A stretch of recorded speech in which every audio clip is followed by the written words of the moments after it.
Bonjour, bonjour les amis, j'espère que vous allez bien en ce dimanche matin, que toute votre semaine s'est très bien passée malgré le confinement. Je sais qu'en France, il a fait super beau, donc dès que le soleil est là, ça met un petit peu de baume au cœur. Nous, au Québec, c'est pas le cas. On a le soleil, mais on n'a pas la température, mais le printemps s'en vient. Tout d'abord, je tiens à remercier tous les gens qui me soutiennent depuis le départ, les gens qui s'abonnent à la chaîne, à ma chaîne YouTube, c'est vraiment apprécié. Et puis, je fais un gros, gros, gros merci à quelques personnes spécifiques ce matin. Je nomme Dominique, je nomme Maryse, Ouda et Sandra. J'adore vos commentaires. Si vous voulez aussi jaser avec moi, donner votre avis, n'hésitez pas, vous mettez un commentaire et je vous réponds. Et ça me fait super plaisir. Donc, merci. Merci les filles. Euh, En ce moment de confinement, je sais que c'est pas facile pour tout le monde. Il y a des gens qui travaillent de la maison, il y a des gens qui doivent s'occuper des enfants, comme le mien. Des fois, on en a plusieurs. Mais je pense sincèrement que ce moment de confinement est une prise de conscience. Une prise de conscience sur beaucoup de choses. Et la première peut-être, c'est de revoir nos valeurs et de profiter de ce moment pour soi, de se recentrer. Du coup, il est cool de cuisiner, jardiner, de prendre soin des gens qu'on aime, d'appeler les aînés, comme on dit au Québec. Moi, je joue avec mon fils l'après-midi. On regarde un petit film tous les deux quand les devoirs sont finis. Et de lire des livres ou de les relire. C'est un moment plaisant. Euh, et je me suis dit, par rapport à ça, ce serait le fun qu'on partage ensemble ce moment de lecture mais en parfum, parce que nous sommes des passionnés, des accros, des addicts de parfum. Du coup, j'ai décidé pour vous de créer cette playlist. Donc, on va se la jouer un petit peu à Fabrice Lucchini. Et on va commencer aujourd'hui avec un super beau livre d'une maison de parfums français. Alors, je sais que c'est à l'envers.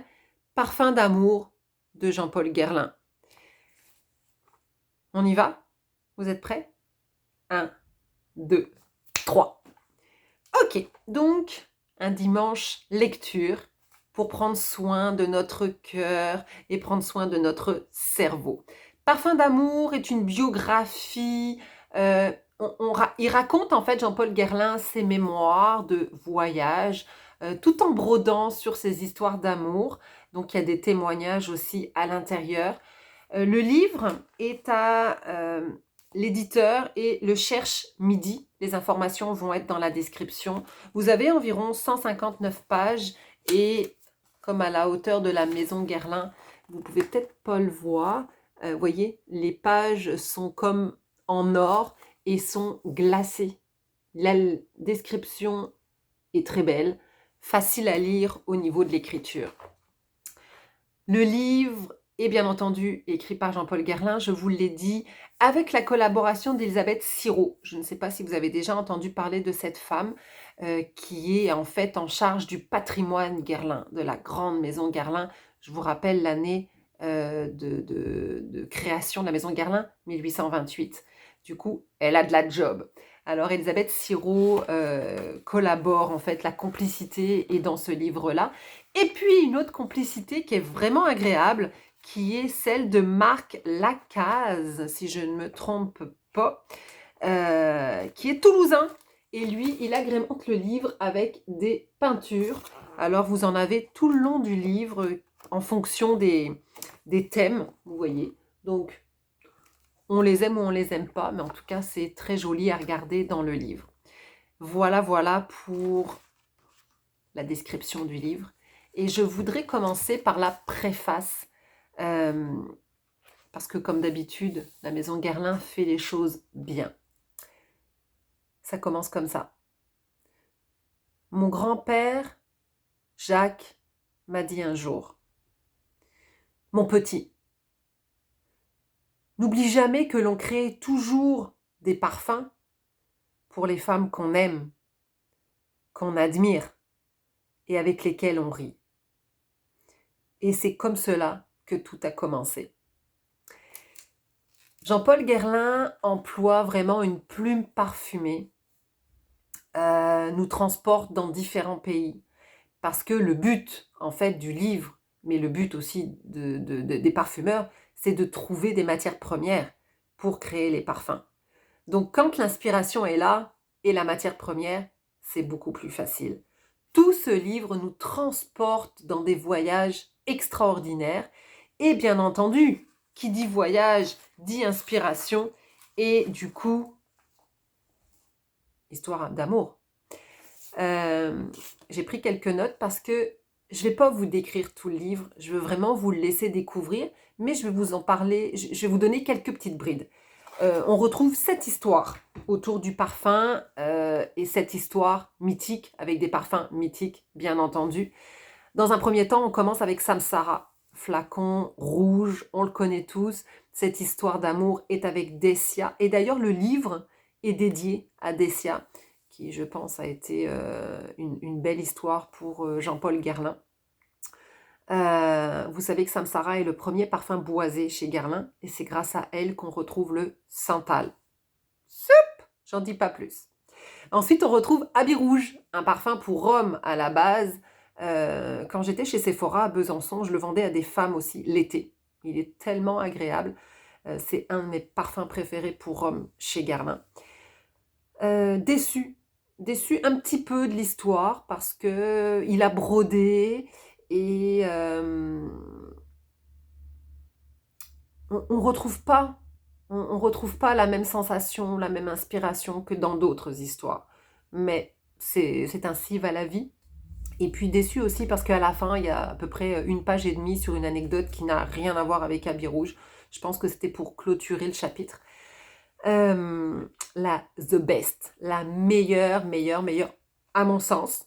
Vous me le direz dans les commentaires si c'est celle qui vous a transporté le plus. C'est Spiritueuse double vanille. Donc là, on va à Mayotte. Il nous fait découvrir l'île, des gens, des magasins, en fait des petites boutiques d'épices, mais surtout à Mayotte, c'est le ylang-ylang qui va prendre le dessus et la vanille, bien entendu. Donc, zoup, j'en dis pas plus, je vous laisserai lire l'histoire. Ensuite, pour le quatrième parfum, c'est Cherry Blossom. Je ne connais pas ce parfum. Et vous? Est-ce que vous avez déjà entendu parler? J'ai été voir sur Internet, mais il est discontinué. J'ai pas plus d'informations que ça. En tout cas, l'histoire se passe à Tokyo. Il nous fait quelques petites descriptions, mais vous allez voir qu'il y a 2 parfums où ça se passe en Asie et on voit qu'il manque d'inspiration. Ce qui est un peu normal puisqu'en Asie, tout est aseptisé. Les Asiatiques ne sont pas un peuple vraiment qui se parfume beaucoup. Donc pour trouver une inspiration, ça ne doit pas être évident. Pour moi, ce parfum-là m'a pas donné le goût d'aller le sentir si je le voyais dans un vide-grenier ou dans une vente aux enchères de parfums. Ceci étant, c'est encore drôle, des fois je me surprends toute seule. Ensuite, une Aqua Allegoria, Flora Nerolia. Donc pareil, je ne connais pas cette Aqua Allegoria là. Et là, c'est très drôle parce qu'on part à Séville. Donc ils vont nous transporter, donc Jean-Paul Guerlain et Dessia, parce que l'histoire se passe encore avec Dessia. On est transporté autour de cette chaleur estivale en Espagne, à un moment très précis, mais je ne vous dirai pas pourquoi, quelle fête se passe en ce moment à Séville. On serpente des cathédrales, quoi. Bref, c'est magnifique. Et bien entendu, Nerolia, qui dit Nerolia, on est mené par le bout du nez avec la fleur d'oranger. Et un petit peu la vanille, vous verrez, mais j'en dis pas plus. Je vous laisserai lire cette histoire-là. Ensuite, vous avez Vétiver pour elle, que j'ai découvert parce que je ne me rappelais plus qu'il avait fait un vétiver pour elle. Je ne l'ai jamais senti aussi. L'histoire se passe en Asie, donc pas grand-chose à dire sur cette histoire-là. Peut-être que vous, ça va vous transporter. Hein. C'est autour des geishas, d'un repas. Mais j'en dis pas plus. À vous d'en juger par vous-même. Et la dernière histoire se passe en Amérique latine. Et là, nous sommes dans la danse, le tango, rythmé par de la musique qu'on entend dans notre tête, la sueur, les corps à corps, les mouvements de corps par rapport à la danse. C'est vraiment une super belle histoire. Et le titre du parfum de cette histoire-là s'appelle Nuit d'amour, Arsène Lupin. Et ce qui est très drôle, si vous faites des recherches, c'est que en fait, Nuit d'amour est un parfum floral fruité et Arsène Lupin est un parfum des exclusifs. Et pourquoi? Parce que en fait, ce livre-là, Parfum d'amour, à la fin donc de l'histoire de Nuit d'amour, Arsène Lupin, je vous lis. Au moment où j'écris ce livre, je travaille toujours sur la création. Donc je pense que la création a fait un doublon et on se retrouve avec un parfum pour femme et un parfum pour homme. En tout cas, Arsène Lupin, je pense que c'est un voyou très très beau, très très belle fragrance pour homme, boisé, extraordinaire. Donc voilà pour les histoires. Et puis, comme toute belle maison de parfumeurs français, le livre, en fait, vient dans un coffret. Vous pourrez regarder les images sur Internet. Et dans le coffret, la maison Guerlain nous offre, je vous jure, un petit vaporisateur.